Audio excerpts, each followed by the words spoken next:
किसी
ने श्री प्रभुपाद जी को पूछा, आपके सबसे फेवरेट श्लोक क्या है श्रीमद् भागवत में? ऐसे हिंदी जानते हैं ना सब लोग? ठीक है। तो प्रभुपाद जी ने 2 श्लोक बोला। प्रभुपाद जी ने एक पहला श्लोक था, आप लोग पीछे बोलेंगे, कामस्य नेन्द्रिय प्रीतिर कामस्य इंद्रिय प्रीति लाभो जीवेत यावता जीवस्य तत्व जिज्ञासा नार्थो यश्चेह कर्मभिः धर्मस्य हि अपवर्गस्य नार्थोऽर्थायोपकल्पते नार्थस्य धर्मैकान्तस्य कामो लाभाय हि स्मृतः। ये 2 श्लोक बोले प्रभुपाद जी, उनके लिए बहुत प्रिय है भागवत में। इसका मतलब क्या है? काम से न इंद्रिय प्रीति, अपनी इच्छाओं को इंद्रिय की तोषण में मत लगाओ, ये पहला पॉइंट है। लाभ हो जीवेत यावता, नौकरी करो, पैसा कमाओ, लेकिन शरीर और आत्मा को साथ रखने के लिए जितना ज़रूरत है उतना ही खर्चा करो। बाकी पैसा हो तो उसको क्या करो, 2 चीज़ करो, उसको थोड़ा बचाओ और भगवान की सेवा के लिए दान में दो लेकिन उसका दुरुपयोग मत करो ऐसे बताते हैं इंद्रिय तर्पण के लिए। जीवस्य तत्व जिज्ञासा, तीसरा पॉइंट बताते हैं कि तुम्हारे जीवन शैली ऐसी होनी चाहिए, प्रातःकाल में सूर्य का उदय होता है, सायंकाल में सूर्य का अस्तमन होता है। हर एक इंसान को देखना चाहिए कि ये दिन हमारा कैसे बीता है, क्या आज का दिन अच्छी तरह से हमने बिताया, नहीं तो आज समय की बर्बादी किया हमने। तो समय की सही सदुपयोग अगर कोई करना चाहता हो, जीव से तत्व जिज्ञासा करनी चाहिए। उसको सोचना चाहिए कि मैं कौन हूँ, भगवान कौन है, भगवान को कैसे प्राप्त किया जाए। तो इन विषय के बारे में जो जीव खोजता है, क्योंकि इस दुनिया में बुद्धिमान मनुष्य वो माना जाता है जो आत्मा को ये शरीर रूपी पिंजरे से बाहर निकाल कर मुक्त कर सकता है। जैसे एक पिंजरे के अंदर अगर कुछ तोता को बंद करके रख दिया, वो कुछ नहीं रहेगा वो, लेकिन अगर उसको मुक्त कर दिया, स्वच्छंद होकर आसमान में उड़ने के लिए, वो खुश हो जाएगा, है ना। इस तरह हम लोगों को एक पिंजरा रूपी शरीर के अंदर डाला गया है। अभी आज को थोड़ा धूप भी कड़ी है, करेक्ट है ना लेकिन सुबह प्रातः काल में और रात को क्या होता है, ठंडी ज़्यादा है रात को ठंडी है, दिन में धूप कड़ी है। सड़क में चलो इतना धूप है, कभी कभी हवा भी गर्मा गर्म है, अच्छा नहीं रहता है। अभी फैन डालने के बाद भी आपको गर्मी का अनुभव होता है, महसूस, करेक्ट है ना। तो बुद्धिमान व्यक्ति सोचता है कि दुनिया में एक तरह का दंड दिया गया है हमको। क्या दंड है? शरीर रूपी पिंजरे में हमको ला करके रखा है। तो बुद्धिमान लोग समझ लेते हैं कि जब हम कुछ गलत करते हैं तब हमको हथकड़ी लग जाता है। अगर किसी का चोरी किया तुरंत हथकड़ी लगता है, करेक्ट है? इस तरह हम लोगों ने इस दुनिया में आकर कुछ भोगने के लिए प्रयत्न किया, इसलिए बताया गया ना, कृष्णा बोलिया सही जीव भोगवान सा करे, निकटस्थ माया तेरे झपटे आदर है। माया देवी क्या कर देती है, ये जीव भगवान को भूल कर कुछ अलग भोगना चाहते हैं, पकड़ो इसको। तो पकड़ कर उनको हमको इसमें रखा है। लेकिन अगर इस शरीर में स्थित होकर हम भगवान की सेवा में लग जाएंगे तो हथकड़ी निकल जाएगा, करेक्ट है ना? अगर जेल में किसी को डाला लेकिन वो सज्जन बन गया तो उसमें जेलवास की ज़रूरत है क्या उसकी? नहीं, जेल तो सज्जन बनाने के लिए जेल है। कोई दुर्जन है उसको सज्जन बनाने के लिए जेल है। अगर कोई दुर्जन अपने दुर्व्यवहारों को छोड़ देता है, सज्जन बन जाता है, तो उसको बाहर छोड़ देते हैं उसको। एक व्यक्ति था, एक लड़का आया प्रभुपाद के पास, बोला प्रभुपाद हमको फुल टाइम ज्वाइन करना है मंदिर में। तो बोले बहुत अच्छी बात है, चलो हमको बहुत ज़रूरत थी ब्रह्मचारियों की, चलो ज्वाइन करो। ज्वाइन किया, एक हफ्ते एकदम कसरत किया, अच्छा किया उसने। बोला कि बाहर से मैं आता था प्रभुपाद पहले, तो मंदिर में ज्वाइन करने के बाद अच्छा लगता है हमको। ऐसे कुछ 1-2 हफ्ता नहीं, 1-2 कुछ महीनों के लिए सेवा की उसने। अचानक एक दिन पुलिस आ गई दरवाजे में, बोले कि इसने कुछ ड्रग पेडलिंग किया था पहले, उसके लिए 2 साल की जेलवास इसको बाकी था, तो वारंट आ गया उसका। पुलिस वालों ने बोला कि चलो अभी। तो प्रभुपाद जी को बोला सॉरी प्रभुपाद, ये तो पुरानी बात है, उस समय पुलिस लोग पीछे पड़े थे, लेकिन अभी वारंट आया है, मुझे जाना पड़ेगा जेल। प्रभुपाद चिंता मत करो, अभी तो तुम सज्जन बन गए हैं, अभी तुमको 16 माला करते हो, 4 विधियाँ पालन करते हो, तो चिंता मत करो, जेल वास जो भी देते हैं उसको पूरा करके आ जाओ। 2 साल की जेलवास है और आने के बाद जारी रख सकते हो तुम्हारी भक्ति, ऐसे बोले। सेवाएँ ज़्यादा कर सकते, तब तक उधर रहो, नो प्रॉब्लम, अपना भक्ति को देखो, किताब में लेके जाओ, पढ़ो, ऐसे बोले। तो गया ये पुलिस स्टेशन में और दिन रात वो प्रभुपाद की किताबों को पढ़ता था, नाम जपता था, भगवान का पिक्चर रखकर सर झुकता था और मंगलारती करता था, सब कुछ। तो पुलिस लोग अंदर आते थे जाते थे, देखा है इसके व्यवहार, देखा, बड़ा आश्चर्य हुआ उनको, ये तो संत महात्मा बन गया अभी है। ये तो पहले इसके अंदर को जो दुर्व्यवहार था अभी है ही नहीं। उनसे अनेक पुलिस लोग सीखने लगे भक्ति कैसे करना, माला कैसे घुमाना, शास्त्र के प्रश्नोत्तर करना उनसे। वो बैठकर क्लास देता था जेल के अंदर। अनेक कैदी लोग क्लास भी सुनते थे, पुलिस लोग भी बैठकर सुनते थे। 2 हफ्ते के बाद पुलिस के सुपरिटेंडेंट आए, उनको संदेश गया, तो उन्होंने लड़के को बुलाया, अपने कमरे में बुलाकर बिठाकर आधा घंटा बात किया। समझ गए कि एकदम शुद्ध हो गया ये, इसको जेलवास ज़रूरत नहीं, उसको रद्द करके वापस भेज दिया उसको। तो 2 साल का उसका समय था, वो 2 हफ्ते में उसको लौटा दिया, उसको वापस आ गया प्रभुपाद के पास। तो इसी तरह हम लोग भी अगर भगवान देखते हैं कि हम सज्जन बन जाते हैं तो भगवान हमको छोड़ देंगे शरीर से, माया देवी हमको छोड़ देगी। इसलिए बताया जीवन से तत्व जिज्ञासा नार तो यश्चेह कर्म भी। अगर कर्म अगर कोई करता है तो सिर्फ अर्थ को इकट्ठित करने के लिए कर्म नहीं करना चाहिए, ऐसे बताते हैं। उदाहरण के लिए एक व्यक्ति था, वो क्या किया, बहुत पैसा इकट्ठित किया, उसके बीवी भी नहीं, बेटा बेटी भी नहीं, अकेले रहा वो। तो बहुत पैसे इकट्ठित करके उनको उसने सुना था किसी से, तुम सोने का बिस्कुट रखोगे तो बीरो में रख सकते हो, तो तुम्हारे पास वो अच्छा तुम्हारा धन दौलत रहेगा वो, लेकिन पैसा रखोगे करेंसी नोट खाली हो जाएगा। इसलिए सोने का बिस्किट इकट्ठित करके बीरो में ऐसे इकट्ठित करते गया, पूरा खोल खोल कर देखता था वो, चमक रहा। लेकिन अचानक एक दिन डर पैदा हो गया उसको, कोई चोर डकैत लोग आ जाएंगे, हमको मार कर खाली करके लेकर जाएंगे।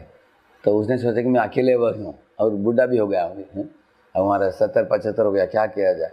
उसने एक दिन रातों रात अर्धरात्रि में उठकर घर के पीछे जाकर ज़मीन को कूद कर पूरा सोने का बिस्कुट अंदर रखकर बंद कर दिया। एकदम खुश होकर आराम से सो गया। अभी उसने सोचा कि किसी को इसके बारे में पता नहीं, सिर्फ मुझे पता है, कोई मेरा चोरी नहीं कर सकता है। अभी हमारा घर खाली भी रख सकते हैं हम, पूरा दरवाज़ा खोल दो, दरवाजे को बंद करने का भी ज़रूरत नहीं। लेकिन ये सोचने वाला मूर्ख वो व्यक्ति को एक हफ्ते के बाद वो खुद ही मर बिठाओ। अभी मरने के बाद क्या होगा, सोने का बिस्किट खाऊं क्या, उसको कुछ अकल नहीं कि भविष्य में इसका क्या होगा, सोचा ही नहीं इसे, और साथ में लेके नहीं जा पाया। हालांकि बहुत इकट्ठित किया, जीवन भर इकट्ठित करके उसको ज़मीन के अंदर, पता नहीं कोई बाद में ज़मीन खरीदेगा, खेत जोतेगा, तब पता निकलेगा वो बाहर, है ना।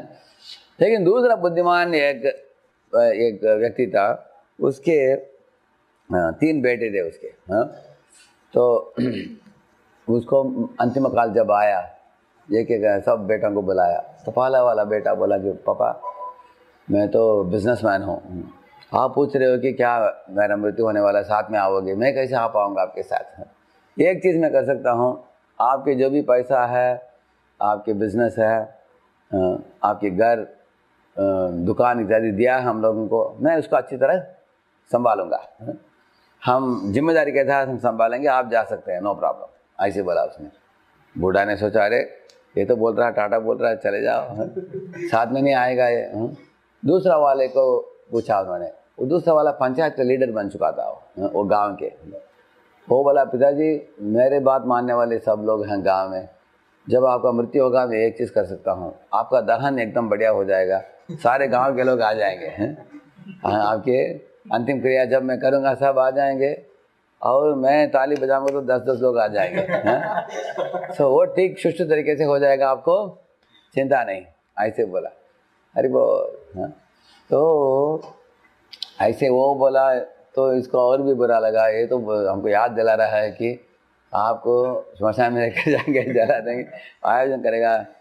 तो तीसरा बेटा जो था उसका वो अनपढ़ भी था, अंगूठा छाप था, कुछ किसी भी काम में उसको बुद्धिमत्ता नहीं थी। वो रो पड़ा, बोला कि पापा मैं आपके ऊपर पूरा निर्भर था, आप छोड़कर चले जा रहे हैं, मैं आ भी नहीं पाऊँगा आपके साथ, मैं क्या करूँ बोला। तो वो तो असहाय था। तो पिता ने सोचा कि तीनों के 3 बच्चे हमको कुछ नहीं कर सकते हैं। तब उनको पीछे से एक आवाज़ आया, मुड़कर देखा कौन, वो बोला कि आपने जीवन भर जो भक्ति की है, तो भक्ति का सुकृति का मैं मूर्तिमान स्वरूप हूँ, मैं जीव के जिधर भी जाता है मैं उसके पीछे करता हूँ, क्योंकि नेहा विक्रमनाशोस्ति प्रत्यवायो न विद्यते स्वल्पमप्यस्य धर्मस्य त्रायते महत्वया। क्योंकि पुण्य भी घट जाता है धीरे धीरे, पाप भी घट जाता है। पुण्य किया आप स्वर्गलोक जाओगे, पुण्य क्षीण होने के बाद वापस लौट आ जाओगे। जैसे कंपनी में LTA होता है, मालूम आपको, लीव ट्रैवल अलाउंस होता है, लीव ट्रैवल अलाउंस का मतलब पैसा देते हैं और छुट्टी भी देते हैं। परिवार से चलो कुछ टूर में जाओ, पैसा भी खर्च हो जाता है, दिन भी खर्च हो जाता है, वापस आकर कसरत करो, उसको LTA बोलते हैं, करेक्ट है ना। तो इस तरह से अगर आपने पुण्य किया, स्वर्ग में जाओ, भोगो कुछ समय के लिए, पुण्य खत्म हो गया, क्षीणे पुण्य मर्दलो कमीशन दी, वापस आ जाएगा व्यक्ति, 3, 2, 1, 0 आ जाएगा। पाप किया, नरक में जाओ, -3, -2, -1, 0 आ जाएंगे वापस। तो लेकिन भक्ति सुकृति किया आपने, वो साथ में आता है जीवात्मा के साथ, कभी वो छूटता नहीं। वो बोला आपकी शरीर को तो आपके बेटे लोग दहन करेंगे, जलाएंगे सब कुछ, लेकिन आपने जो भक्ति करके रखा है वो उसका पूरा पुंज कुल मिलाकर जो है वो उसका मैं कैरी करता हूँ, आपके साथ ही मैं आऊँगा, ऐसे बोला। तब उसको वो बूढ़ा जो था उसको समझ में आ गया कि जीवन में एक ही चीज़ है जो हमारे साथ जाता है, जो भक्ति हमने जो की। अगर आपने माला जपा, आपके अकाउंट में चला जाता है, परमात्मा के पास वो अकाउंट होता है। आज इसका सोना माला हो गया, नोट करके रखेंगे। आज उन्होंने भगवान की कुछ सेवा की है, उन्होंने बुक डिस्ट्रीब्यूशन किया है, भगवान के लिए जो समय बिताया अपने। मुंबई के एक बिजनेसमैन है, प्रभुपाद जी को मिला, तो वो बोला स्वामी जी आप तो 40 रुपये लेकर गए अमेरिका और वापस लौट आए 40 करोड़ रुपए लेकर आए, जो मंदिर बांधा आपने, क्या बड़ा, इतना बढ़िया बिजनेसमैन है आप, आपसे थोड़ा बिजनेस सीक्रेट हमको सीखना होगा। तो इसका रहस्य क्या है? प्रभुपाद जी बोला आपको भी ये बिजनेस अच्छा लग रहा है? बोला हाँ। बोला आप भी ज्वाइन करो। बोला मोठा था उसका नाम, मोहता ऐसे। वो बोला नहीं स्वामी वो नहीं, आप कुछ आइडिया हो तो बता दीजिए, हमको सिर्फ कमाना है। और वो बोला मेरे लैंग्वेज में, मेरे भाषा में आप बोल दीजिए कि आप जो सिखाते हैं, क्या सिखाते हैं लोगों को कि लोग इतना प्रभावित होते हैं। तो प्रभुपाद जी बोले तुमने भगवान कृष्ण के लिए जो भी किया उसको क्रेडिट साइड में लिखो, और भगवान के लिए जो जिस दिन तुमने बिताया जिसमें भगवान के लिए कुछ नहीं किया उसको डेबिट में लिखो। जितना पैसा, जितना समय, जितना एनर्जी, आपकी शक्ति और आपकी सामग्रियाँ इत्यादि को आपने कृष्ण की सेवा में नहीं लगाया उसको डेबिट में लिखो, जो लगाया उसको क्रेडिट में लिखो। तब बैलेंस शीट पूरा करके देखो तुम्हारे अकाउंट में कितना है। अगर तुम्हारा क्रेडिट ज़्यादा है तो भगवान साथ में आपके साथ आएंगे, अगले जन्म में आपको और भी भक्त का जन्म मिलेगा, भगवतम लौट जाओगे। अगर आपका डेबिट ज़्यादा है तो आपको वापस लौटाना पड़ेगा बार बार इस दुनिया में। तो ये सुनकर डर गया, वो बोला कि हमको तो क्रेडिट जीरो है, कुछ नहीं किया भगवान के लिए, हमने तो सब कुछ अपने लिए किया। प्रभु ने बोला तुरंत चालू करो अभी से, ऐसे बोला उन्होंने। इसलिए कामस्य नेन्द्रिय प्रीतिर लाभो जीवेत यावता, ऐसे बताते हैं। तो अपने कामों को, अपनी इच्छाओं को आप ना इंद्रिय प्रीति, इंद्रिय के तर्पण में मत लगाओ। कारण क्या है, देखिए हमारे इंद्रियों को प्रभुपाद जी बोलते हैं पुशिंग मशीन बोलते हैं। अभी क्या पुशिंग मशीन है, अभी आंखें जो है आपको पुश करता है कि कुछ गंदे चीज़ को देखो।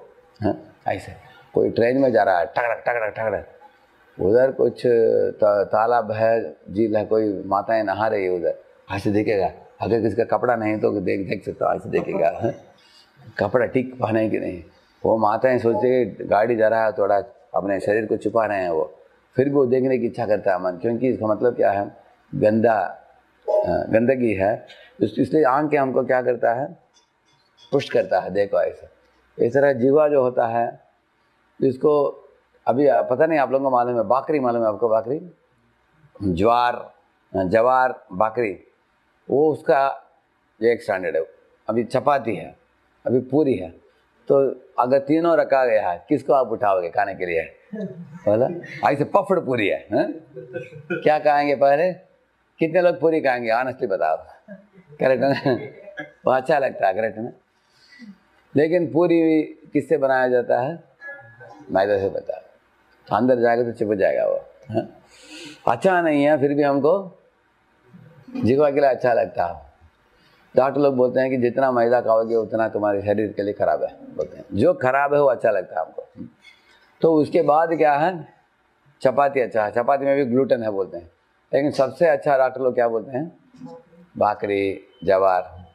लेकिन बाकरी में चवा चवा लोगों को टेस्ट नहीं है, ए क्या है लोग बोलेंगे, करेक्ट है ना। इसलिए हमारी जिह्वा भी क्या करता है, पुश करता है हमको, क्या पुश करता है, वो पदार्थ को खाओ।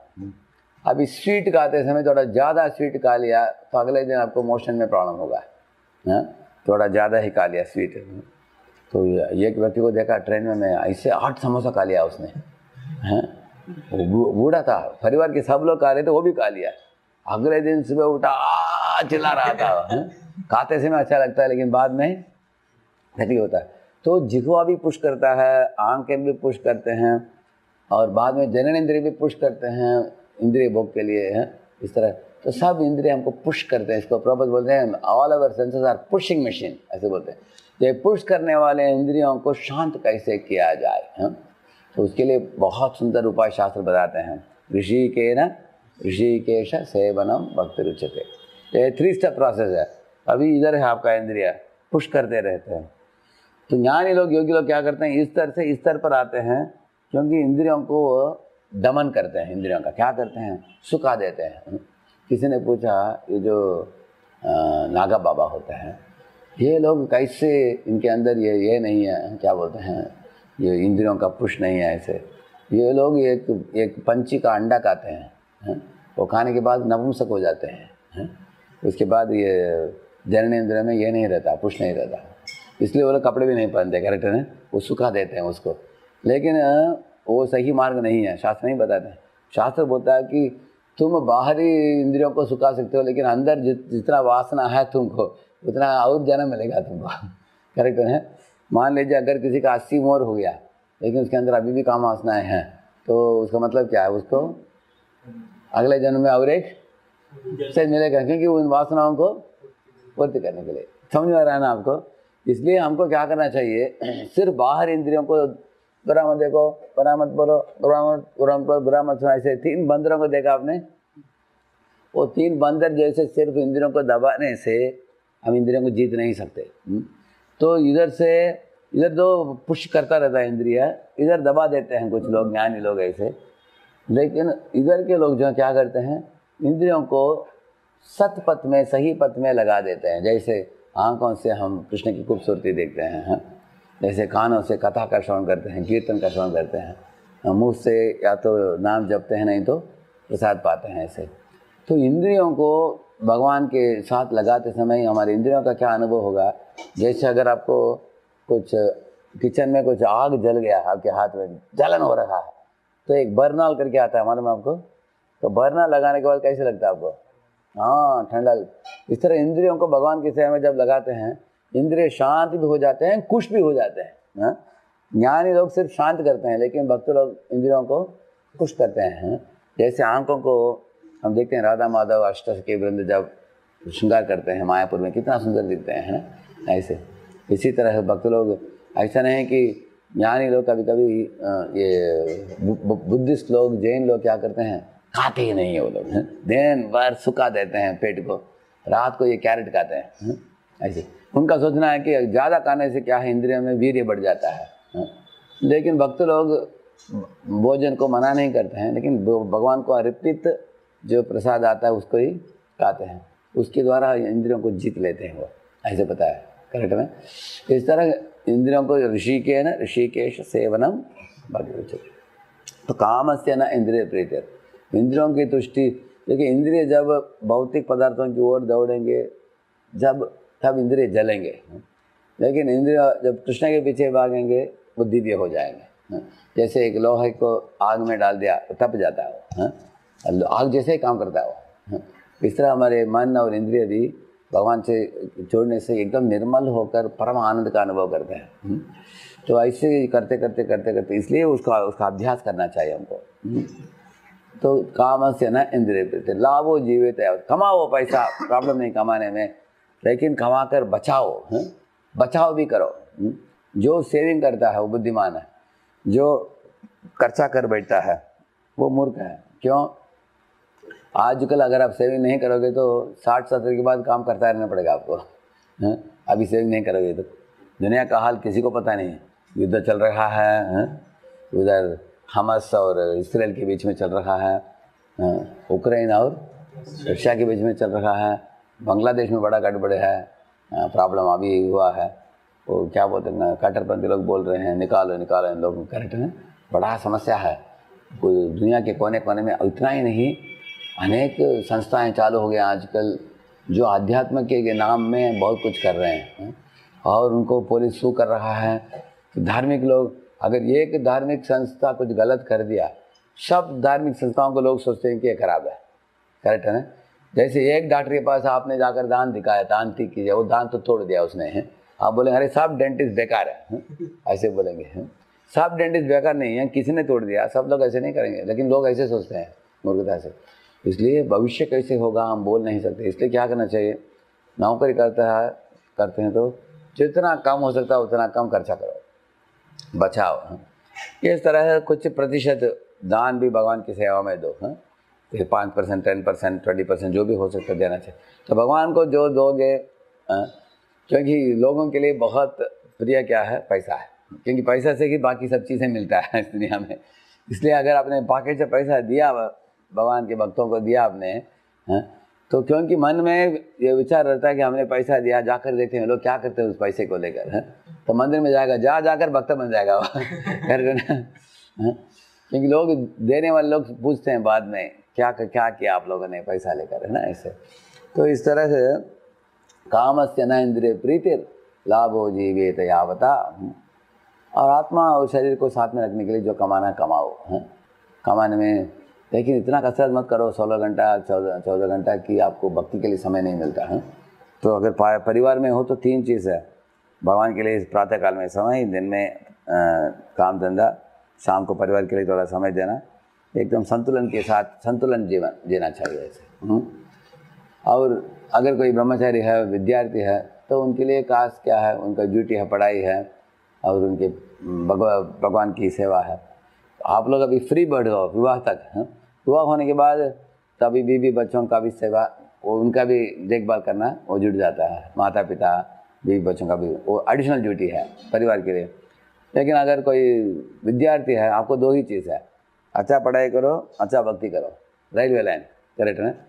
लेकिन रेलवे लाइन क्या हो जाता है, विवाह होने के बाद वो ट्राईपॉड हो जाता है। ट्राईपॉड अभी देखिए, ट्राईपॉड है ना, खड़ा है इधर देखिए, ट्राईपॉड 3 है ना सर, हाँ ट्राईपॉड जो समझे ना, ट्राईपॉड का मतलब उसमें क्या है, भगवान की सेवा और परिवार की देखभाल और खुद की भक्ति, जी ना। अभी तो सुबह भगवान की सेवा सुबह, और दिन में प्रोफेशन नौकरी, दिन में नौकरी और शाम को परिवार। अगर परिवार के लिए टाइम नहीं दिया, कंपनी में बैठे हैं 9 बजे तक, परिवार वाले व्याकुल हो जाएंगे, दुखित हो जाएंगे, वो बोलेंगे अरे परिवार की ओर ध्यान नहीं देता, ये तो या तो भगवान के पीछे पड़ा है, नहीं तो कंपनी के पीछे पड़ा है, बोलेंगे। अगर मंदिर आना बंद कर दिया, प्रभु जी फोन कर देंगे आपको, हैं किधर गए, विवाह होने के बाद आया ही नहीं है, ऐसे वो पकड़ेंगे आपको। घर वाले खुश लेकिन प्रभु जी ना खुश, ऐसे। अगर मंदिर में टाइम दिया आधा दिन और आधा दिन बीवी बच्चों को दिया, आपके प्रोफेशन नौकरी वाले बोलेंगे निकाल दो इसको, काम नहीं करता। इसलिए वो ट्राईपॉड है, तीनों को संभालना होता है, तीनों को ऐसे। तो इस तरह इसलिए एक व्यक्ति को काम से न इंद्रिय प्रवृत्ति लाभो जीवित यावत जीव से तत्व जिज्ञासा, इन तीनों को साथ में लेकर तत्व जिज्ञासा करो। हैं देखिए, हमारे पास जो शक्ति है उसको गलत दिशा में व्यर्थ छोड़ने से अनावश्यक नाश होता है। उदाहरण के लिए, आप नाराज हो जाते हो किसी के साथ, डॉक्टर लोग बोलते हैं कि 5 मील भागने के समान है, उतना आपकी शक्ति क्या हो जाता है, नष्ट होता है।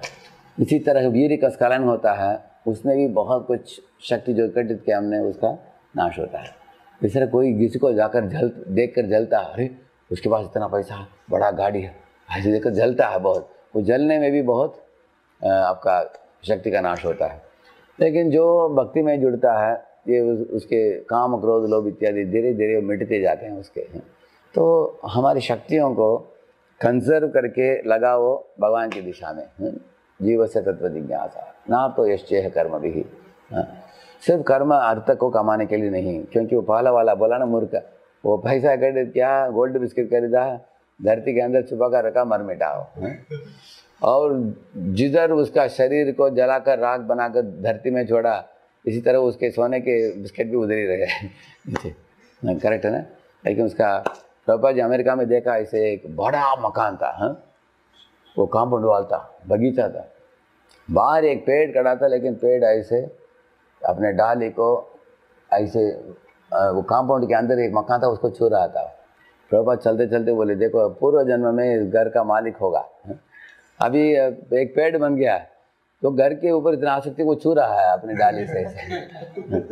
लेकिन अभी तो घर के अंदर नहीं रह सकता, अभी सर्दी गर्मी बारिश जैसे सब मौसम में उसको क्या करना होता है, सब बनाया घर, कोई और रहते हैं उधर वो खड़ा बाहर। इसलिए भौतिक पदार्थों को हम छोड़कर जाएंगे, ये बात हमें कभी भूलना नहीं चाहिए। हम क्या हमेशा स्मरण करो कि स्मरण नित्यम अनित्यताम। एक श्लोक बोलकर प्रश्न को विराम देते हैं, ठीक है। सब लोग पीछे बोलेंगे, त्यज दुर्जन संसर्गम भज साधु समागमम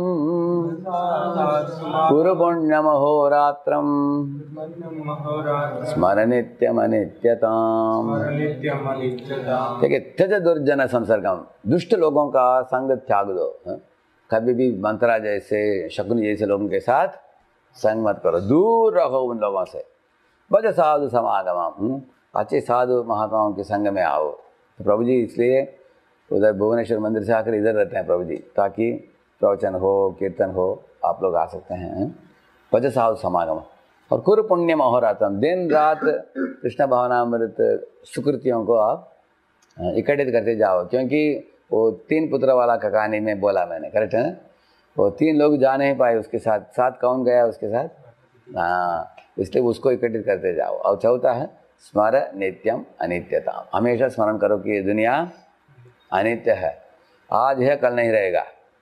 प्रभुपाद जी बोले कि एक भक्त को, एक व्यक्ति को बोल रहे थे, वो आया था उनके प्रवचन में, देखो अभी तुम्हारा अमेरिका का शरीर है, एकदम खूबसूरत है, पैसा भी है पॉकेट में, बड़ा गाड़ी है तुम्हारा, लेकिन तुम रात को सोओगे, अगले दिन उठोगे देखोगे कुत्ते का शरीर आ गया। अरे रात को मनुष्य के शरीर में सोया, सुबह उठा कुत्ते के शरीर में, क्योंकि शरीर बदलता है जीव, करेक्ट है ना? क्योंकि तुम भगवान को भूल जाओगे, नकारोगे। अभी तो तुम्हारा स्थिति बहुत ऊंचा स्थिति है, आर्थिक स्थिति, लेकिन अगले जन्म में क्या होगे तुमको पता नहीं। इसलिए बुद्धिमान लोग क्या करते हैं, अगले जन्म, अभी अगर आप सफ़र करते हो जहाज में, तो आपको समुद्र के बारे में भी जानकारी चाहिए, और किनारे में पहुंचने के बाद किधर जाने वाले हैं उसके बारे में भी जानकारी चाहिए। इस तरह हम लोग अभी संसार सागर में सफ़र कर रहे हैं, तो संसार के बारे में भी थोड़ा बहुत मालूमात ज़रूर होता है, लेकिन पहुंचने के बाद, किनारे में पहुंचने के बाद भगवत धाम है वो, उसके बारे में अभी जानकारी बहुत एकत्रित करना चाहिए, क्योंकि जाने के बाद हम किधर जा रहे हैं, क्या करने वाले हैं, उसकी जानकारी ज़रूरत है, करेक्ट है ना? तो दोनों प्रभुपाद की किताबों में हमको मिलता है। और ये दुनिया क्षणभंगुर है, सूर्य का उदय होता है, अस्तमन होता है, एक दिन कट जाता है, ऐसे कटता जाता है, वयस बढ़ता जाता है। कोई बोलता है मेरा बर्थडे है आज, मेरा 25, कोई बोलता है, उसका मतलब है 25 उसका वयस कट गया उसके आयुष से। अगर उसका 70 साल है उसका, अगर उसका 20 बर्थडे आ गया अभी, मतलब 20 साल कट गया, अभी कितना बचा है? 50 बचा है। अगर इसका 50 हो गया, अभी 50 साल कट गया उसका, अभी क्या बचा है? सिर्फ 20 बचा है। समझा ना आपने? इस तरह सोचना चाहिए। जो अनित्यता को सोचता है ना, वो कभी भी पददलित नहीं होगा भक्ति में। वो समझेगा कि अरे ये तो वाइंड अप होता जा रहा है शरीर, तो एक दिन आएगा पूरा हमको वाइंड अप करके सब चीज़ों को छोड़कर भी निकलना पड़ेगा हमको। जैसे ट्रेन जर्नी है ना, ट्रेन में आते हैं, कोई ट्रेन में आपको मालूम है कि अभी जो कभी कभी लोग झगड़ा करते हैं बर्थ के लिए, ये हमारा है, वो तुम्हारा है, देखा ना आपने? मानो उनको लगता है कि वो हमेशा रहने वाले हैं ट्रेन में, इसलिए याद रखना चाहिए। हरे कृष्ण। प्रभुपाद की और भक्त वृंदा की थैंक यू। तो Yeah, very much grateful for you giving this very much time. Please thanks. So we are chanting one time Hare Krishna. Hare Krishna, Krishna Krishna, Hare Hare, Hare Rama, Rama Rama, Hare Hare.